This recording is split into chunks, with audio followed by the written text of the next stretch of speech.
எல்லார்கிட்டயும் ஒரு விஷயம் சொல்லலான் இருக்கேன். நம்ம லைஃப்பில் வந்து சில சமயம் சும்மாவே இருப்போம், எதுவுமே பண்ண மாட்டோம். அந்த மாதிரி சமயத்தில் நம்ம சுற்றி இருக்கவங்க என்ன சொல்லுவாங்க தெரியுமா?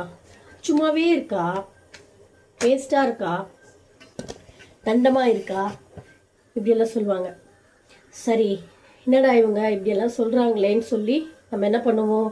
நம்ம லைஃப்காக அண்ட் நம்ம கெரியருக்காக அண்ட் நம்மளை கேவலமாக பேசுகிறாங்களே அப்படின்னு நம்ம ஏதாச்சும் ஒன்று முயற்சி பண்ணுவோம்.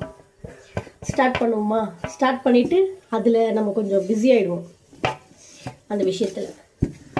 அப்போது அப்படியே பேசின ஆட்கள் என்ன சொல்லுவாங்கன்னா, எப்போ பார்த்தாலும் பிஸியாக இருக்க, அப்படின்னா உனக்கு வேலை, அப்படின்னா உனக்கு அது கொடுக்க போகுது, அப்படின்னா அது செய்ய போகுது. ஸோ இந்த மாதிரியெல்லாம் நமக்கு ஒரு பேர் வைப்பாங்க. இல்லை அதில் கொஞ்சம் முன்னேறிட்டோன்னு வச்சுக்கோங்களேன், உனக்கு என்ன, நீ தான் பெரிய ஆளாச்சே, நீ தான் இப்படி பண்ணிட்டியே, நீ தான் இப்படி பண்ணுறியே அப்படின்னு சொல்லுவாங்க. ஸோ இதுலேருந்து நம்ம என்ன தெரிஞ்சுக்கலான்னா, சொல்கிறவங்க 1000 விஷயம் சொல்லிகிட்டே இருப்பாங்க. நம்ம பண்ணாலும் சொல்லுவாங்க, பண்ணலைனாலும் சொல்லுவாங்க. ஸோ இது எல்லாத்தையும் காதில் வாங்காதீங்க. உங்களுக்கு பிடிச்சிருக்கா ஒரு விஷயம் பண்ணுறதுக்கு? உங்களுக்கு அது பண்ணால் உங்கள் லைஃப் நல்லா இருக்கும்னு தோணுதா? இல்லை அந்த விஷயம் உங்களுக்கு செல்ஃப் க்ரோத் கொடுக்குமா? உங்களை நீங்கள் நல்லா உங்கள் ஃப்யூச்சர் நல்லா இருக்கிறதுக்கு அதை ஹெல்ப் பண்ணுமா? ஸோ அந்த விஷயத்த வந்து நீங்கள் ஸ்டாப் பண்ணாதீங்க. ஓகே, அதே மாதிரி மற்றவங்க சொல்கிறாங்க அப்படின்றதுக்காக ஒரு விஷயத்தில் போய் குதிச்சிடாதீங்க. ஓகே, உங்கள் இன்னர் ஹார்ட்டில் வந்து ஒரு ஃபீல் இருக்கும்ல, ஒரு இன்ட்ரெஸ்ட் இருக்கும்ல, இது என்னால் பண்ண முடியும் அப்படின்னு உங்களுக்கு ஒரு உண்டுதல் வரும்ல. ஸோ அந்த மாதிரி உங்களுக்கு இருந்துச்சுன்னா மட்டும் அதை நீங்கள் ட்ரை பண்ணுங்கள்.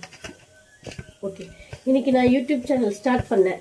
ஸ்டார்ட் பண்ணுறதுக்கு முன்னாடி வரைக்கும் எனக்கே இருந்தது ஃபீல், நான் சும்மா தான் இருக்கேன் அப்படின்னு. அண்ட் என்னை சுற்றி இருக்கவங்களும் என்னையும் சொன்னாங்க, நான் லைஃப் ரொம்ப வேஸ்ட் பண்ணுறேன், நான் எதுவுமே லைஃப்பில் வந்து யூஸ்ஃபுல்லாக ஒரு விஷயம் பண்ணலை அப்படின்னு சொன்னாங்க, நிறைய சொன்னாங்க. அண்ட் ஆல்ரெடி வேறு நான் படிக்கலை. ஸோ இதை காரணம் காட்டி நீ எல்லாம் எப்படி ஃப்யூச்சரில் சர்வை பண்ணுவேன் அப்படியெல்லாம் பேசினாங்க. சரி, நம்ம நிறைய கஷ்டம் பார்த்துட்டோம், சரி நம்ம இதை வச்சு ஒரு யூடியூப் சேனல் ஸ்டார்ட் பண்ணலாம், ஒரு 4 பேருக்கு யூஸ்ஃபுல்லாக இருக்கட்டுமே. இன்கம் பண்ணுறதெல்லாம் வந்து எனக்கு செகண்டரி தான். எனக்கு அதை பற்றி எனக்கு இன்னும் கூட எதுவுமே தெரியாது, ஜென்யூனாக சொல்கிறேன். ஒரு செல்ஃப் கான்ஃபிடென்ட்டுக்காக நான் பிஸியாக இருக்கேன், இப்போ நான் 4 விஷயம் நான் கற்றுக்குறேன் அப்படின்றதுக்காக தான் நான் இதை ஸ்டார்ட் பண்ணேன். பட் இப்போ என்னை அப்படியெல்லாம் பேசின அதே வாய் வந்து, நீ தான் செலிப்ரிட்டி ஆயிட்டியே,